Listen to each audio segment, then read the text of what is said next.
Camera. Hello guys, അപ്പോൾ ഇന്നാണെങ്കിൽ രാവിലെ ഞാനും വിധുവും കൂടെ ഒരു സാധനം കഴിക്കാൻ പോവാണ്. വേറൊന്നുമല്ല, കാണുമ്പം തന്നെ അറിയാം പഴങ്കഞ്ഞിയാണെന്ന്. നല്ല ഉപ്പിലിട്ട മാങ്ങയും പിന്നെ തലേദിവസം കറി വെച്ച നല്ല മുളകിട്ട മത്തിക്കറിയും പിന്നെ രാവിലെ മാമന് കൊണ്ടുപോകാൻ വേണ്ടി വെച്ച പയറും മെഴുക്ക് പുരട്ടിയും പിന്നെ തലേദിവസത്തെ മോര് കറിയും. മോര് കറി അടിപൊളിയായിരുന്നു ഇന്നലെ കഴിച്ചപ്പോഴത്തേക്കിന്. അത് ഞങ്ങൾ ഇന്ന് മാറ്റി വെച്ചതാണ്. പിന്നെ ഒരു മത്തി വറുത്തതും ഉണ്ടായിരുന്നു.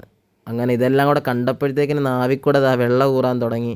അപ്പോൾ ഇനി വൈകിപ്പിക്കുന്നില്ല, നേരെ കഴിക്കാനായിട്ട് പോവാണ്. ഞാനാണ് കഴിക്കാൻ പ്ലാൻ ചെയ്തത്. ഞാൻ കഴിച്ച് തുടങ്ങിയപ്പോഴത്തേക്കിന് വിധുവും കൂടെ എൻ്റെ ഇടയ്ക്കേ വന്നിരുന്ന്. അങ്ങനെ ഞങ്ങൾ രണ്ടും കൂടെ ഒരുമിച്ച് പഴങ്കഞ്ഞി കുടിച്ച്. ആ മാങ്ങയൊക്കെ നമ്മൾ പഴുത്ത മാങ്ങ കൊണ്ടുവന്നിട്ട് ഉപ്പിലിട്ട് അങ്ങനെ വെച്ചിരുന്നതായിരുന്നു. ഇപ്പം കുറേ ആയി, നല്ല രുചിയുണ്ട്. ഇപ്പം അതിനകത്ത് ഉപ്പും പുളിയൊക്കെ നല്ലവണ്ണം പിടിച്ചിട്ടുണ്ട്.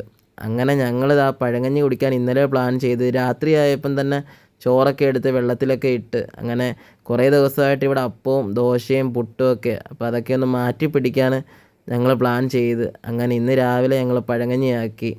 അപ്പം കുറേ അധികം കടകളൊക്കെ ഉണ്ട്, പഴങ്കഞ്ഞി കടകളൊക്കെ. ഞാൻ എറണാകുളത്തൊക്കെ പോകുമ്പം അവിടുന്ന് കയറി കഴിക്കാറുണ്ട്. പക്ഷേ നമുക്ക് വീട്ടിലെടുക്കുന്നതിൻ്റെ അത്രയും ആ ഒരു രുചി നമുക്ക് അവിടെ കിട്ടത്തില്ല. കുറേ എടുത്ത് ഞാൻ പോയി കഴിച്ചിട്ടുണ്ട്. പക്ഷേ വീട്ടിൽ നമ്മൾ രാത്രിയിലൊക്കെ ചോറ് എടുത്ത് അങ്ങനെ വെള്ളത്തിലിടുമ്പം രാവിലെ കഴിക്കാൻ വേണ്ടി ഒരു പ്രത്യേക രുചിയാണ്. അങ്ങനെ ഞങ്ങളുടെ ഈ വീഡിയോ കണ്ടിട്ട് ആരും ഞങ്ങളെ ചീത്ത വിളിക്കരുത്. കാരണം ഒടുക്കത്തെ ടേസ്റ്റാണ് പഴങ്കഞ്ഞിക്ക്.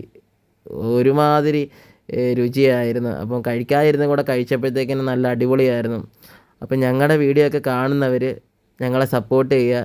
ഞങ്ങളുടെ വീഡിയോ ഒക്കെ ഇഷ്ടപ്പെടുന്നുണ്ടെങ്കിൽ ഫോളോ ചെയ്യുക, ലൈക്ക് ചെയ്യുക, കമൻറ്റ് ചെയ്യുക. അപ്പോൾ ഇനിയും അടുത്ത വീഡിയോ ആയിട്ട് കാണാം.